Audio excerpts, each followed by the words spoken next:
things. The Dabbawala is an innovation of a business model. The Amul is an innovation of a business model. It is not of a particular product. The same milk came out, the same powder came out. And then the last one is in social applications.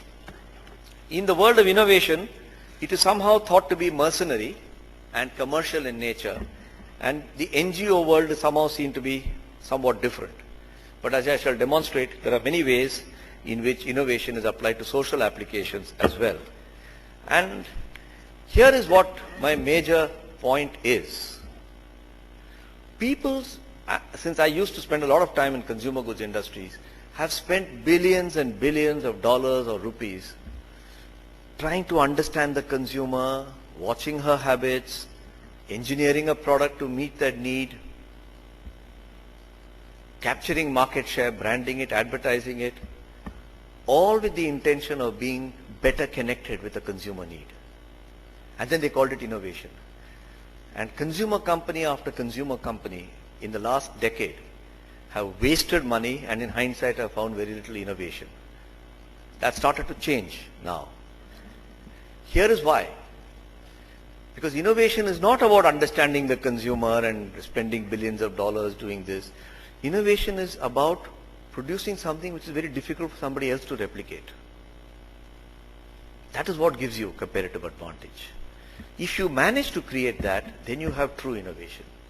So if Nirma managed to design a detergent which is not just the formulation of the detergents and its packaging, but the method of buying, sourcing, distribution, which managed to deliver it to the consumer at $4 a kilo, it's very tough to replicate it. And I can tell you, I worked in Hindustan Lever, we tried replicating it, it was damn tough. I am therefore wanting to pay respect to the degree of difficulty in replication when I use the word degree of difficulty. To create another Amul is damn tough. They've tried it actually. They've tried everything under the sun. They've written up a paper, and that's at one end and sent it. They've given funds to send it. At another end they sent Dr. Kurian himself. Both were equally destructive. Neither worked. So it is so difficult to replicate that Amul model because there's something very unique about it. And I owed you that explanation for the use of the word degree of difficulty. And therefore the more you are at the higher end of innovation, the more unique it is. But that's not the way we are trained to recognize it. If I did a straw poll today and asked you guys which are the best innovations you can remember the last 5 years or the last 50 years, I think you will think of Apple, you will think of Google, you will think of a few others of that genre, but I don't know how many of you will come up with things like Amul, but I think they are huge innovations. So these are the ones that come to our mind naturally. Products and services. So I've taken Tata examples because at least I can speak with confidence about the examples that I might take. Tata Ace is, if you look at it and you're not a truck marketeer, you say, what's the big deal? What's the innovation about it? It's got 4 wheels and it's carrying stuff on its back. Don't all trucks do that? Well, there's no piece of equipment which runs on 4 wheels or even on 3, which is raced to selling over 200,000 vehicles per annum within 2 years. It's a huge innovation, which the details of which I might go into if there is time. Likewise with Ginger Hotel. One could rightly ask the question, what's so great about a $30 room? Marriott did it in the United States. They had a premium hotel and they had a budget hotel.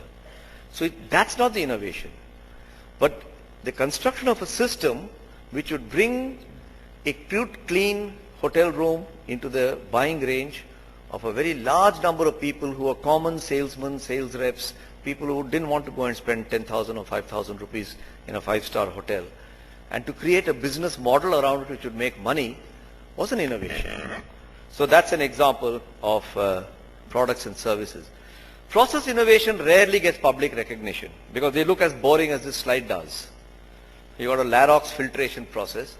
But if you look at what's clever about it, Tata Chemicals have got material that they pull out of the Arabian Sea into their factory. They use whatever they want to, and then they are left with what they call an effluent. Now, the temptation is to put the effluent back into the sea. But that has many good minerals. And so for the first time in the world, a new set of filtration and separation techniques was used, using a French equipment supplier's equipment, whereby you're able to pull out those inorganic materials that are useful for making cement. And Tata Chemicals has converted them into cement. There will be hundreds of examples like this. I'm not saying Tata Chemicals is the only one. Tata Chemicals is probably the only one who's done this one, but there will be many other such examples from the steel industry and many others. So that's an example of a process innovation. When it comes to business model innovation, I have chosen TCS. Now in the normal course, if I ask somebody, is TCS an innovation? You say, well, it's offshoring. What's so new about it? The pictures that you see around this represent the world into which I entered my career. I began my career in the IT industry. It was called EDP in those days. And that's how computers looked. And to young people today, it would look like a museum. What are those huge, big refrigerator-like gadgets around which tapes are turning and disks are running?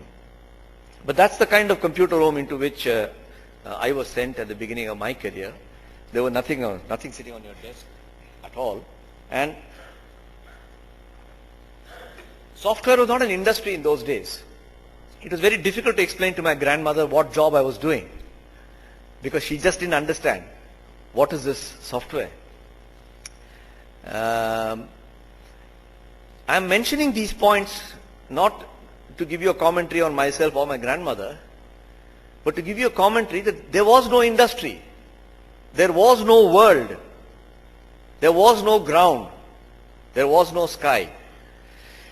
And at that time the idea arose, mercifully he is still alive, Mr. Fakir Chand Kohli, and some of you might have even met him, that why can't we use the fact that we are 12 hours out of sync with the United States to start doing some work for them. Now imagine in those days when out of our 600,000 villages, 400,000 were not even electrified, and the large cities had power cuts. I regret to say that even today some of that condition exists, but to a lesser degree than in 1968. To say that I will get data sheets flown in from the United States, punch cards, feed them into a computer, put them on tapes and send tapes back for processing there, was an enormous innovation. And of course, today Tata Consultancy is acknowledged by many as the inventor of the offshore delivery model. And the offshore delivery model has not only been replicated, it has been improved upon, it has been extended to other areas like medical transcription, legal transcription, and so on and so forth. And that's therefore an explanation of what I mean by a business model. I want to give you something which I consider to be a business model innovation, which is not much recognized, and since I said I'll share with you Tata experiences. Now one thing I want to point out as a common theme amongst these business model innovations and social innovations. At the time you're innovating, you don't know that you're innovating. It just turns out to be so later. There's a certain lack of consciousness about it.